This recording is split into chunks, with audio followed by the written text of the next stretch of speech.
I've often thought about this. As we enter into the twilight of our life, are we more or less risk adverse? Like, I feel like once I get to be 80, 90 years old, any vice that I may have wanted to partake in, maybe I'm going to partake. I don't know. Because, it seems like the risk is less. You don't have much time anyways. I think there's a cruise couple out there that may follow that philosophy because they just pulled off a caper. Like Ocean's 11 style. It's crazy. Plus, Royal Caribbean says, we ain't going there. And Carnival, this is a shocker. They've implemented a new embarkation day procedure. And the first person that's doing it got arrested. Yeah, all that and more on today's episode. Let's go.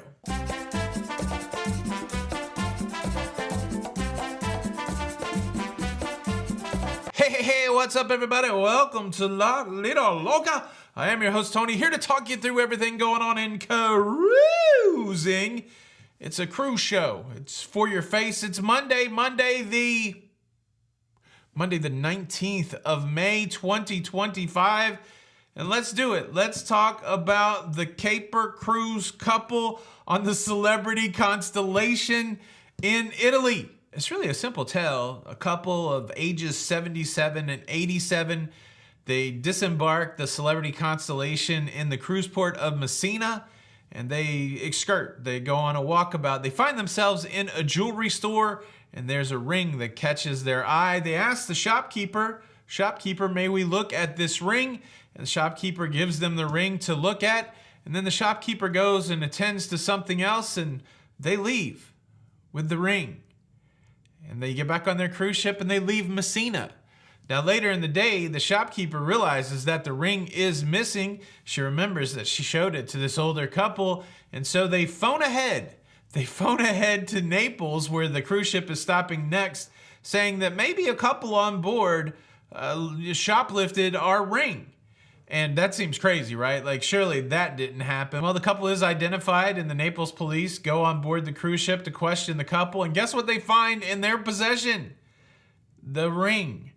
The ring. Now, certainly, just like everywhere else, this couple is presumed innocent until found guilty by a court of law.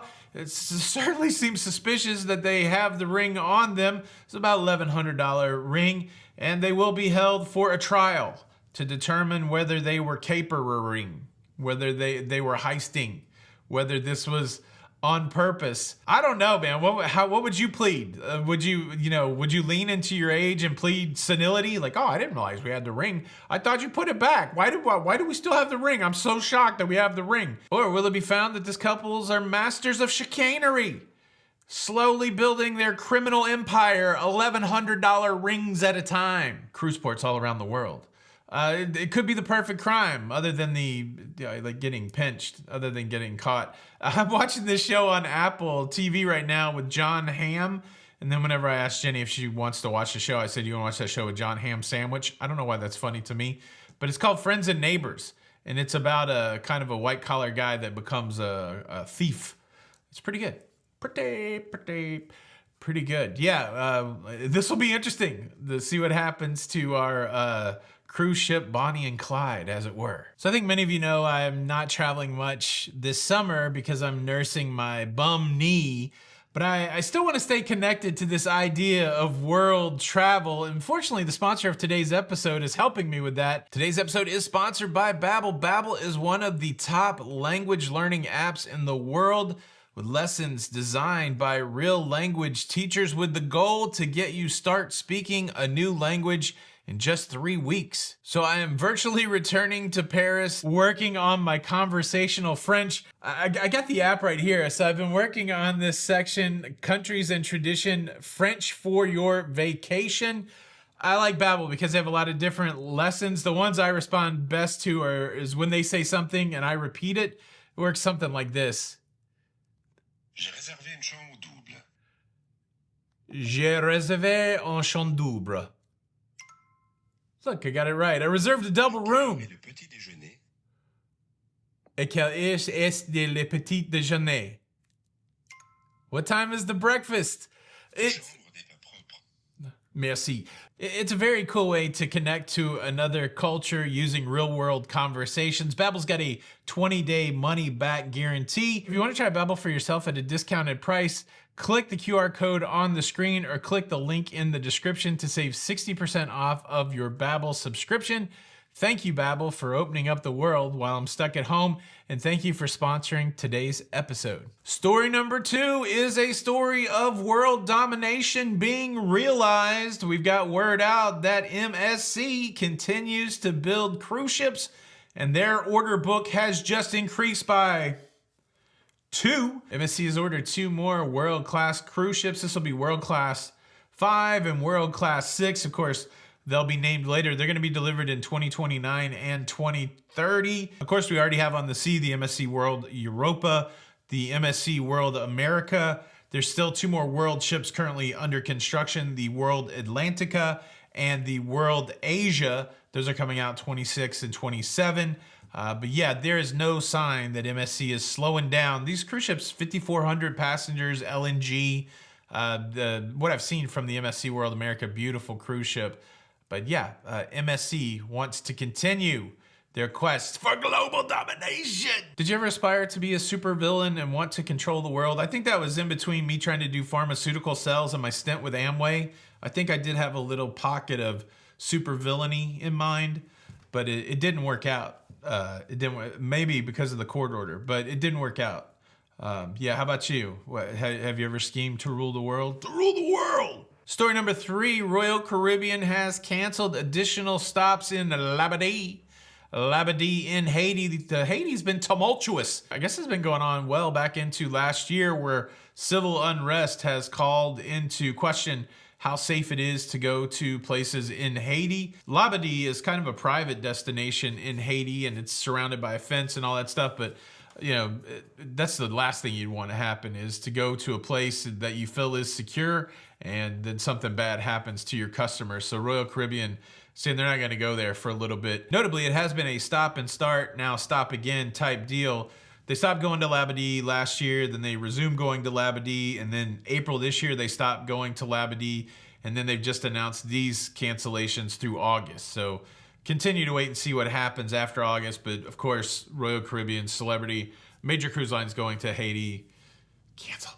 Not gonna do it. Not gonna do it. Not gonna do it. Now, I gotta tell you about this new embarkation process for Carnival Cruise Line.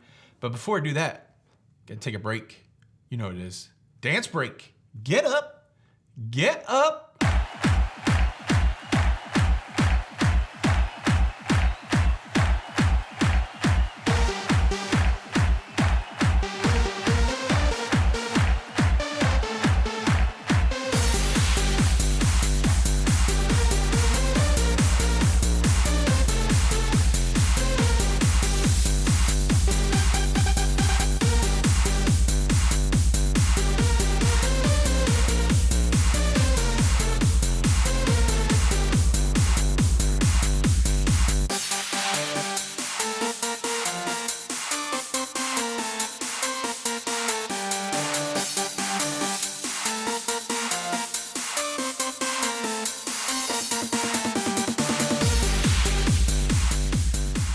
There you go, a little Euro pop there. That was called Get Your Hands Up by Kit Kruger. Look, new Carnival embarkation process goes wrong. He says, tongue planted firmly in cheek. Did you see this crazy footage of the guy that climbed the mooring lines to the Carnival Adventure in Sydney? It's beautiful. I love the one shot of the guy climbing the lines and you can see the Sydney Opera House in the background. It's iconic. It's iconic. He's down there at the quay, just climbing the ropes. Who knows why this guy did this? It certainly probably was embarkation day, because you got the Adventure docked there. Normally, the only time the cruise ship is docked in the quay there is so that people can disembark and embark. But for whatever reason, this, Yahoo Serious climbed the lines there, the mooring lines, and then he got stuck, and he was kind of dangling there for a while, and then eventually they lowered the lines and a police boat came and he got to know the policeman. He got to have some acquaintance with the local authorities. He was promptly arrested. Do I need to say it? Do I need to say it for all of you aspiring daredevils out there? Do not climb the mooring lines when it comes to cruise ships. It's dangerous. First and foremost, some of those lines are very taut. And if they snapped, it could be, you know, of course it looked calm and all that kind of stuff. The snapping probably wasn't going to happen there. But that's why they don't want you close to the cleats and to the mooring lines and to the way ships are tied up, because if one of those lines snap, it'll kill you. It'll kill you. And certainly climbing a ship, you know, that could be dangerous if he fell, even falling into the water. If the height is high enough, it's like hitting concrete. Yeah, I guess, you know, I don't think it was a test case. That'd be interesting, right? A press release from Carnival, like, we were testing a new embarkation process, but we found that it didn't work out because even this kind of seemingly fit dude couldn't climb the mooring lines to get inside the ship that way. So I guess we're going to stay with the old procedure. Again, that's tongue firmly planted in cheek, so please don't hit social media like, I can't believe Carnival's going to make you climb the lines to get into the ship. What? It's all jokes over here, everybody. It's all jokes. Look, the big question is this. If you were going to lean heavily into a vice that you've rejected most of your life as you move into the twilight of your years, what would it be? I would love to hear your answers. Please participate. I don't know what mine would be. Maybe like mushrooms or something. Maybe some crazy thing I've never tried. Thanks again to Babbel for sponsoring this episode. Make sure you check out this episode. You haven't seen it. You tell yourself you haven't seen it. And make sure you subscribe for more. This is Tony for La Lido Loca. Until the next time, we'll see you on the Lido.